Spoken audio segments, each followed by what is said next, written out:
সকালবেলা থেকে ডিউটি শুরু। এই যে ঘুম থেকে শুরু করে দিলাম কাজবাজ। সকালে উঠে প্রথমেই আমি মাছের দোকানে চলে গেছি। শীতকাল যদিও, কিন্তু খুব একটা কুয়াশা নেই। তো দেখো বন্ধুরা, আমি কিন্তু আজকে এই ইলিশ মাছটা নিয়েছি। কাকিমা তুমি কিন্তু দামটা বেশি নিয়ে নিলে, 500 টাকা করে কিলো, ভাবা যায়? তো দেখো সকাল সকাল আমাদের গ্রামের পরিবেশটা কিন্তু বেশ, আমি এখন বাজার টাজার করে পয়সা মিটাতে এসি, আর একটু টাকা কম পড়েছে। শুভ সকাল বন্ধুরা, কেমন আছো তোমরা সবাই? আশা করছি খুব ভালো আছো। সঙ্গীতাস লাইফে তোমাদের সবাইকে জানাচ্ছি আরও একবার ওয়েলকাম। এই যে সকাল সকাল বাজারে গেছিলাম, ওখান থেকে ছোট্ট একটা ইলিশ মাছ এনেছি। আর ইলিশ মাছের দামটা কিন্তু খুব চড়া, 500 টাকা করে কিলো বলছিল এই ছোট্ট ছোট্ট ইলিশ। তারপরে এনে প্রথমে আমি কিন্তু গাঠি কচুগুলোকে সিদ্ধ করতে বসিয়ে দিয়েছি। আর ইলিশ মাছের সঙ্গে একটু গাঠি কচু রান্না করলে কিন্তু বেশ ভালো লাগবে।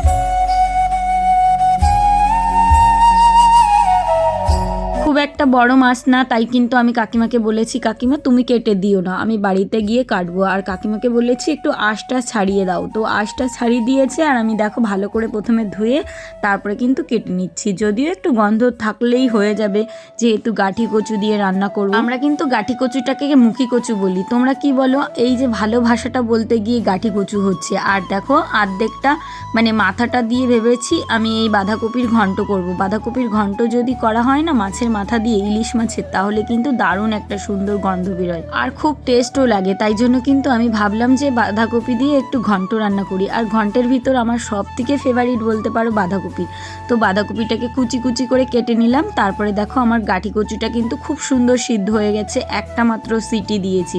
আর এই সময় গাঠি কচু তো পাওয়া যায় না, গরমকালেরই সবজি, কিন্তু পেলাম। যখন গরমকাল থাকে তখন আর এই সবজিগুলো ভালো লাগে না, আর শীতকালের সময় শীতকালের কি আর বলবো। সত্যি মানুষের মন বোঝা বড় কঠিন। যখন যেটা পাওয়া যাবে তখন সেটা ভালো লাগবে না, যখন পাওয়া যাবে না তখন তার দাম অনেক চড়া থাকবে, তখন অনেক দাম দিয়ে কিনে খেলেও খেতে হবে। এটা হচ্ছে আমরা বাঙালিরা। তো আমরা বাঙালিরা তো অনেক প্রসেসে রান্না জানি, এই দিয়ে এই খেতে হয়, ওই দিয়ে এই টেস্ট হয়। তাই জন্য কিন্তু মুখের স্বাদ বদলানোর জন্য নানান ধরনের রান্না করে থাকি। আর এই যে দেখো আমি কিন্তু রান্না বান্না শুরু করে দিয়েছি। আগের দিন আমি এখানে পিঠে বানিয়েছিলাম, দেখো কত গোলা পড়ে আছে। আজকে আর সকাল সকাল লেপতে পারিনি, কারণ আমি আজকে ভেবেছি দুপুরবেলায় লেপা পোছা করবো সব কিছু। আমি আজকে খুব সিম্পলভাবেই রান্না করব। প্রথমে তেল দিয়ে মাছটাকে ভালো করে ভেজে নেব, মোটামুটি ভাজবো। ইলিশ মাছ খুব একটা ভাজলে গন্ধটা আবার চলে না যায়, তো আমি মিডিয়াম ভাজবো। আর হচ্ছে রান্না করতে করতে আমার মোবাইলের চার্জ শেষ। ভেবেছিলাম তোমাদের সঙ্গে রেসিপিটা শেয়ার করব, কিন্তু এই রেসিপি এতটাই সহজ তোমরা সবাই পারবে, তাই জন্য কিন্তু আর শেয়ার করলাম না। তো দেখো আমার কিন্তু রান্নাবান্না কমপ্লিট। ফোনটাকে চার্জে বসিয়ে তারপরে কিন্তু আবার আমি এই যে একটুখানি ভিডিও করে নিচ্ছি, ততক্ষণে কিন্তু আমার ভাতটাও হয়ে গেছে। তো ভাতটাকে মার গালতে দিয়ে দিলাম। এখন আমি এই যে গোছাগুছির কাজ করব। দেখো ওই বাড়িতে আমার দুধ রাখা আছে দোকানে, সেই দুধটা আমি প্রায় 1 সপ্তাহ ধরে জমিয়েছি, এক পয় করে প্রায় 1.5 কিলো জমিয়েছি। গড়ে 1 সপ্তাহ লাগেনি, তারপরেও কিন্তু অনেকটাই হয়েছে। ভেবেছি আজকে দুধ ভিজাবো, মানে দুধ পিঠা ভিজাবো, ওই যে চিতই পিঠা না কি বলে ওইটা। তো তাই জন্য কিন্তু দুধটা এনে উনুনের পর রাখবো, না হলে তো আবার একটু জালের দরকার দুধে। আজকে আমার মেয়েকে প্রথম পড়াতে এসেছে প্রাইভেটের থেকে, মানে মেয়ের প্রাইভেটের মাস্টার খুঁজেই পাচ্ছিলাম না, তাই কিন্তু অনেক সকাল সকাল উঠেছি, ওকে মানে ঠিক করে দিয়েছি। তাই দেখো সকাল সকালে আমি রান্নাবান্নাটা খুব তাড়াতাড়ি কমপ্লিট করে নিয়েছি। তারপরে ভাবলাম উঠোনটা কুড়িয়ে নিই। আর উঠোনটা না এতটা বালি হয়েছে, ভেবেছি যদি একটু গোবর বেশি পায় তাহলে কিন্তু উঠোনটাকেও মানে লেপে নেব। আর দেখো খুব কষ্ট হয়ে গেছে, সকাল থেকে আমি অনেক কাজ করছি। আর এই যে তেজপাতাটা একটু রোদ্রে দিয়ে দিলাম। সকালবেলা এই বাসি কাজ করতে করতে আমাদের গৃহবধূদের হালুয়া টাইট, গ্রামের বাড়ি না এই কাজগুলো বেশি থাকে। তারপরে কিন্তু সব কিছু মানে গুছিয়ে এখন খেতে বসবো। আমার বর ওই যে সিঞ্জিনির বাবা যাচ্ছে মেয়েকে ডাকতে, মেয়ে আবার খেলা করতে শুরু করে দিয়েছে, কারণ প্রাইভেট শেষ। আর আমি কিন্তু সব এক এক করে নিয়ে এই যে বসে পড়ছি। আর উঠোন পরিষ্কার থাকলে, এইরকম রোদ আসলে শীতকালের দিনে কিন্তু বাইরে খেতে বেশ ভালো লাগে। তো সিঞ্জিনির বাবাকে বললাম একটু পাহারা দাও, আমি আর কিছু নিয়ে আসি, না হলে কুকুর তো দেখছো পাশ দিয়ে ঘোরাঘুরি করছে। মেয়েকে ডাকতে গেছিল, কিন্তু মেয়ে ওর ঠাম্মির কাছে খেয়ে নিয়েছে। তাই ভাবলাম আমরা দুজনেই খাওয়াটা শুরু করি, কারণ মেয়ে তো আর খাবে না, ওর ঠাম্মির কাছে খেয়েছে, ওকে খাইয়ে দাইয়ে স্কুলে পাঠাবো ভেবেছিলাম, তাই একটু তাড়াহুড়ো করছিলাম। তারপরে ভাবলাম চলো যাই, আমরা দুজনে মিলেই খেয়ে নিই। আজকের রান্নাবান্নাটা কিন্তু খুব সুন্দর হয়েছে, কারণ মনোপুত আমি দুটো সবজি নিজে থেকে ডিসাইড করে এনেছি। তো রান্না করছি বাঁধাকপির ঘন্ট, ইলিশ সংসারের কাজ বাজ নিজে হাতে বাজার করা, রান্না বান্না সব কিছু তো নিজেই করি, ওই জন্য বরের কাছে খুব একটা শুনি না। আর আমার বর না বলতেও পারে না, তাই জন্য আমি ওর কাছে খুব একটা শুনতেও যাই না। তো দেখো আজকে কিন্তু গাঁটি কচুটা কি সুন্দর গলে গেছে, হেভি সুন্দর হয়েছিল রান্নাটা, খুব টেস্টি। তা সিঞ্জিনির বাবাকে বলছি, আর দেখো আমার কিন্তু খাওয়া প্রায় শেষের দিকে, আর ও এখনও পর্যন্ত মাছ বেছে বেছে খেতে হয়, তো মাছের কাটাকুটি থাকে ওই বাঁধাকপির ঘণ্টটাই, তাই ওর অনেকটা দেরি লাগে, আস্তে আস্তে খাচ্ছে। আর এদিকে কিন্তু আমার খাওয়া দেখো বন্ধুরা, অসময়ের ইলিশ কেমন টেস্টি হয় খেতে, আমি সেটাই বলি। টেস্ট আছে যেমন আর কি হয় ইলিশে, অতটা না, আর চলে। বন্ধুরা আমি এতক্ষণ শুয়ে শুয়ে এডিট করছিলাম, আমার এডিট করা কমপ্লিট। এখন আমি কাজ করতে যাব, সব কিছুর ফাঁকে আমি কিন্তু এইভাবে ম্যানেজ করি। এখন যাব ওই ঘরে, গোবর আনবো, এনে আমি কিন্তু ঘরটা লেপবো। তো চলো তোমাদের সঙ্গেও শেয়ার করব আমি কি করে ওই ফাটা ঘরটাকে সুন্দর করে আবার মনের মতো করে সাজিয়ে তুলি। তারপরে কিন্তু আবারও এই বাড়িতে চলে আসলাম। আমার তো আর বসে থাকলে হবে না, অনেক কাজ পড়ে আছে। একটা বাড়িতে থাকলে কি হবে, আর একটা বাড়ির কাজ বাজ দিয়ে আমার পুরোটাই সামলাতে হয়। তোমরা তো প্রতিদিন আমার ভিডিও দেখো, জানো, তারা তো অবশ্যই জানবে। তারপরে দেখো সমস্ত ওই থালা বাসনগুলো নিয়ে এলাম, ভাবলাম কি ওগুলো মাজতে হবে, তার আগে একটু গোবরও আনতে হবে। দেখো 12:30 কিন্তু 11:30 বেজে গেছে। মেয়েকে স্কুলে পাঠিয়েছি, স্নান করিয়েছি, সব কিছু করে টোরে পাঠানোর পরে আমি একটুখানি এডিট করলাম, তোমাদের বললাম। তারপরে কিন্তু ঘরের ভিতর সব জিনিসপত্র রাখছিলাম, আর যেগুলো এঁটো বাসন ছিল সব কিন্তু কলপারে এনে এই ফ্যান জলগুলো এখন ফেলে দেবো, কারণ ফ্যান জল আর নিচ্ছে না। কী ব্যাপার কী হলো বুঝতেও পারছি না। তারপরে দেখো সব ফ্যান জলগুলো ফেলে দিতে যাচ্ছে, ফেলতে গিয়ে আমি তো হোঁচট খেয়ে পড়েই যাচ্ছিলাম। আর তোমরা যেন ভেবো না যে আমি জামা কাপড়ের ভিতর ফেলছি, ওই জামা কাপড়গুলো কিন্তু রাস্তার ওই পারে তার দিয়ে নাড়া রয়েছে। তো ফ্যান জল হলো। তারপরে দেখো এই যে সেই ঝাঁটার কাঠিগুলো আর কি আমি রোদ্রে দিলাম, আর কদিন পরে ভেবেছি এটা দিয়ে একটা ছোট্ট মতো ছোট ছোট দিয়ে ঝাঁটা বানাবো।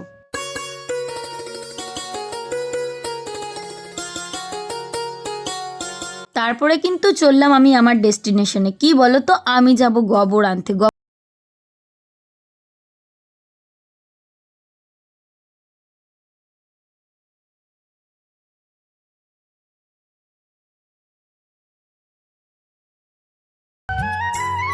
আর এই কাকিমাদের বাড়ি থেকেই আমি গোবরটা নিব। দেখো বন্ধুরা আমি কিন্তু গোবর নিতে চলে এসেছি, আর যাদের বাড়ি গোবর নিতে এসেছি তাদের বাড়ি গরু নেই, মানে বিক্রি করে দিয়েছে। আমাদের বাড়ি থেকেই আর কি ফ্যান জল নিতে। এখন দেখো ওই যে গোবর রেখেছে, বললো কাকিমা, তা আমি ভালো এখান থেকে নিয়ে যাই, তাও দিয়েছে, এটাই বেশি, তাই না? আর এই যে দেখো কত বড়ে, গ্রামের পরিবেশটা দেখেছো এরকম। তো এইখানে গরুটা থাকতো, গল খালি, সব চলে গেল, কত লস হয়ে যাচ্ছে সবার।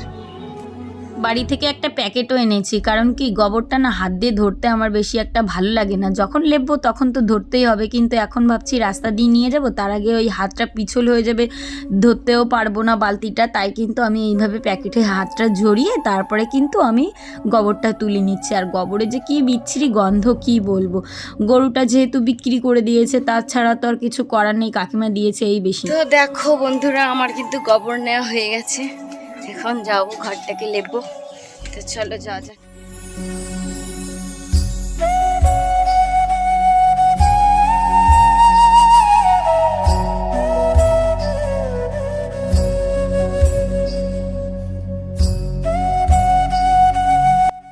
মেয়েকাল থাকতে তখন কিন্তু আমি খুব ঘরদোর লেপাপোছা করতাম, কারণ আমার মা খুব অসুস্থ ছিল। আমার মার অসুস্থতার কারণে এই টেবিলটা বাইরে রেখেছি, সব জায়গায় এই জায়গায় যে পাতাগুলো ছিল সরিয়ে দিলাম। এখন ঘর দুয়ারটাকে জল দিয়ে একটু ভিজিয়েছি, দেখো কেমন ফাটা। তো এগুলো সব ঠিক করব, কে ওই উনুনটাও লেপবো, উনুনটাও ফেটে গেছে অনেকটা। আগের বছর তো এই উনুনটা দিয়েই চালিয়েছি, এইবার তো তাও উনুনে রান্না করছি আমি আমার মাকে কোনো কাজই তেমন করতে দিতাম না। আমাদের ঘরটা পাকা ঘর হলেও তখন কিন্তু প্লাস্টার ছিল না, তাই জন্য কিন্তু আমি বলতাম মাকে যে মা আমিই লেপে দিচ্ছি, কারণ মার বুকে খুব সমস্যা হয়েছিল। আর আমার ছোট বোনটা তখন আর কি মানে ও 2-3 বছর বয়স, তখন খুব ছোট ছিল। আমার বোন কিন্তু আমার থেকে অনেকটাই ছোট, আমার ছোট বোনটা। তো মা পারতো না, 2-3 বছর না তারও বেশি। তারপরে মাকে আমি আর লেপতে দিতাম না, আমি লেপাপোছা করতাম। ওই জন্য না ছোটোবেলা থেকে লেপাপোছাটা পারি, সব কিছুই বলতাম বলতে পারো পারি। রান্নাবান্না কোনো দিনও বাবার বাড়িতে করিনি, কিন্তু রান্নাবান্না দিলেও আমি কিন্তু কোনো দিনও মানে হবে না এরকম যে আমি পারবো না, সব কিছুই পারবো। মনে সাহস নিয়ে কাজটা করলে সব কাজই সম্পূর্ণ হয়, তাই না বলো? তো দেখো আমার দেখতে দেখতে কিন্তু ঘরটা লেপা কমপ্লিট।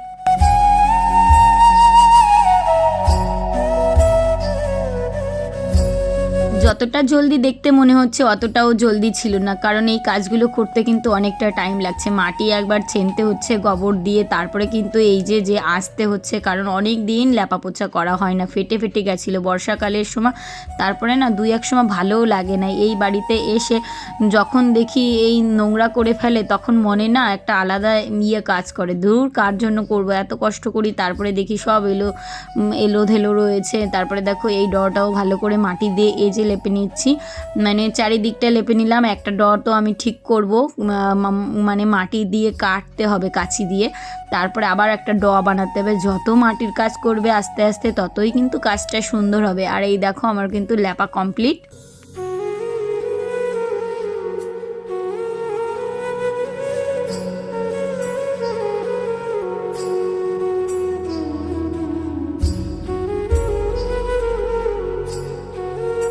কিন্তু বাবার বাড়িতে থাকতে তখন কিন্তু এই উঠোন লেপালেপির কাজ করতাম না, কারণ ওই ঘরের দুয়ারে ঘর বাড়ি সাজানো ওই কাজগুলো খুব ভালো লাগতো। আলনা গোছানো, জামা কাপড় গোছানো, ঘর দুয়ার লেপা, এই ছোটোবেলা থেকে মানে সব কাজই আর কি বলতে পারো করেছি, তাই জন্য খুব একটা অসুবিধা হয় না। কিন্তু এই মেয়েটা হওয়ার পরে সিজারের জন্য কিন্তু অনেকটা মাজায় দোষ হয়ে গেছে। যখন কাজটা করি না তারপরে গিয়ে আর উঠে দাঁড়াতে পারি না, মনে হয় কি প্যারালাইজ হয়ে গেছে আমার দেহটা, এরকম লাগে। তারপরে অনেকটা গোবর বেঁচেছিল, সেই গোবরটা দিয়ে এতটা গন্ধ বলছিল, মনে হচ্ছিল এই গোবর দিয়ে আর ঘর দুয়ার লেপা যাবে না, বাড়িটা পুরো গন্ধ গন্ধ হয়ে গেছে। তাই ভাবলাম যে এই গোবরটা দিয়ে আমি অন্তত এই উঠোনটা লেপে ফেলি, না হলে কিন্তু মানে ধুলোবালির সময় তো এখন শীতকালের দিন ভীষণ পরিমাণে ধুলো হয়, তাই ভাবলাম একটু লেপে দিই। তার আগে দেখো আমি কিন্তু ডোয়াটা লেপে নিয়েছি, ওই জন্য আস্তে আস্তে করে করছি যাতে ওই লেপা জায়গার ভিতর আবার গোবর ছিটে না যায়। গোবর ছিটে গেলে কিন্তু ভালো হয় না। অনেকটা যদি গোবর থাকতো তাহলে পুরো উঠোনটা লেপে দিতাম, কারণ কি ওনারা তো গরু বিক্রি করে দিয়েছে আর খুব একটা তো বেশি আনা যাবে না, তাই কিন্তু দেখো অল্প করে এনেছি। আর আমার ঘর দূর লেপার পরে কিন্তু এইটুকু ছিল, তাই দিয়ে কিন্তু আমি উঠোনটাও লেপে নিলাম।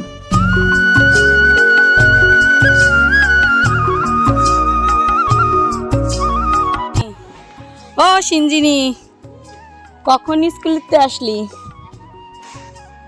তো দেখো বন্ধুরা সব কিছু লেপা হয়ে গেলে, একটুখানি গোবর ছিল এটা দিয়ে একটুখানি উঠোন লেপলাম, আর আমার ঘর বারান্দার লেপা কমপ্লিট। শুকালে ভালো লাগবে, অনেক কষ্ট হয়েছে জানো তো, মাটি এজে লেপেছি তো, অনেক দিনের ফাটা ছিল।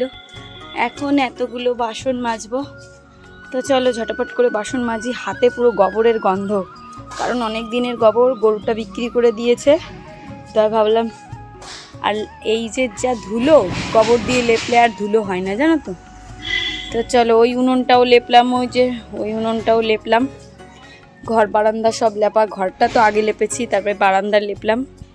এখন এই বাসনগুলো মাজি, তারপরে গিয়ে স্নান করবো। আজকেও কিন্তু আমি এই যে সেই চালের গুঁড়ি নিয়ে বসলাম, জানি না কি হবে, কালকে তো হলো না সেই জিনিসটা।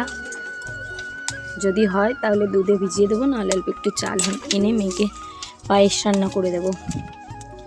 আর এই দেখো মনামি এখানে আছে, আমি রান্না করছি আরও রয়েছে, দেখা যাক, ভগবানকে ডাকছি, হয়ে গেলে তো হলো। ভগবানের নাম করতে করতে প্রথম খোলাটা দিয়েছি কিন্তু ভালো হয়নি, দ্বিতীয় খোলা থেকে একটু ছিদ্র ছিদ্র হয়েছে কিন্তু ফোলেনি। যাই হোক আমার ভাগ্যটা খুবই খারাপ, এরকম আগের বছরও বানিয়েছিলাম কিন্তু এমনটা হয়নি, খুব সুন্দরভাবে হয়ে গেছে। দেখো পিঠেটা যখন হয়ে যায় এইভাবে ভাব বেরোয়, তো আর একটু দিয়ে দিলাম। তারপরে কিন্তু ওদিকে দুধটাও জাল দিতে বসিয়ে দিয়েছি, গুড় দিয়ে ভিজাবো দুধের পিঠা, এটাকে বলে, আমরা বলি ছাঁচ পিঠা, তোমরা কি বলো অবশ্যই কমেন্ট করে জানিও। তোমরা প্লিজ আমাকে একটু সাপোর্ট করো বন্ধুরা। প্রতিদিন আমি কিন্তু সন্ধ্যা 7টার সময় ভিডিও দিই। এখন থেকে আমি রেগুলারিটি মেনটেন করছি। আমার ইচ্ছা আছে তোমাদের সঙ্গে প্রতিদিন এইভাবে ভিডিও দেওয়ার। 2-3টে লাইক পড়ে, তারপরে দেখো কত কষ্ট করে এইভাবে ক্যামেরা সেট করে ভিডিও করতে কিন্তু অনেকটা কষ্ট হয়। আর এদিকে কিন্তু আমার পাশে মেজদি বসেছিল, মেজদিকে পিঠে বানিয়ে বানিয়ে দিচ্ছে। আগের দিন সবাইকে বানিয়ে খাইয়েছে, আজকে আর খুব একটা লোকজন ডাকিনি, কারণ এইসব পিঠে বানাতে গেলে না একা একা লুকিয়ে বানালে ভালো হয়। এটাই আবার মন্ত্রতন্ত্রের আছে, তোমাদের তো বলেছি। তারপরে দেখো এইগুলো ভালো ছিদ্র হয়েছে, তাই দুধের ভিতর ভিজিয়ে দিলাম। দুধটাকে ভালো করে গুড় দিয়ে জাল দিয়ে নিয়েছি, একটু নুন দিয়েছি। এতে আলাদা করে কোনো ফ্লেভার অ্যাড করতে হবে না, কারণ গুড়ের নিজস্ব একটা ফ্লেভার থাকে। তো দেখো ওদিকে কিন্তু এই যে লাস্ট খোলাটাই বাকি আছে। আজকে আর খাবো না, আমাদের গ্রামে একটা পুজো হচ্ছে, কালী পুজো, সেখানেই রাত্রেবেলায় নিমন্ত্রণ আছে, তো ওখানেই যাব। তো সবগুলোই আর কি পিঠে ভিজিয়ে দিলাম, আর মিজদিকে বললাম গুড় দিয়ে খাও। সারাদিন কাজ করে আর তেমন এনার্জি থাকে না সত্যি বলতে। বন্ধুরা ফাইনালি আমি কিন্তু পিঠেটা ভিজিয়ে নিয়েছি, ওই যে। তো কালকে সকালে খাবো, তো দেখাবো। এখন যাবো একটা নেমন্তন্ন বাড়ি, কালী পুজো আছে আমাদের গ্রামে। তো চলো, আর আমি এখানটা ওই যে হাঁড়িটা বসিয়ে দিলাম। পিঠে তো আর বানাবোই না। আমরা এখন যাচ্ছি কালী পুজোয়। তো দেখো এই যে সিদ্ধিনি বাবা, সিদ্ধিনি আমি। মা তুমি সবাইকে ভালো রেখো, সবার মনের ইচ্ছা পূরণ করো।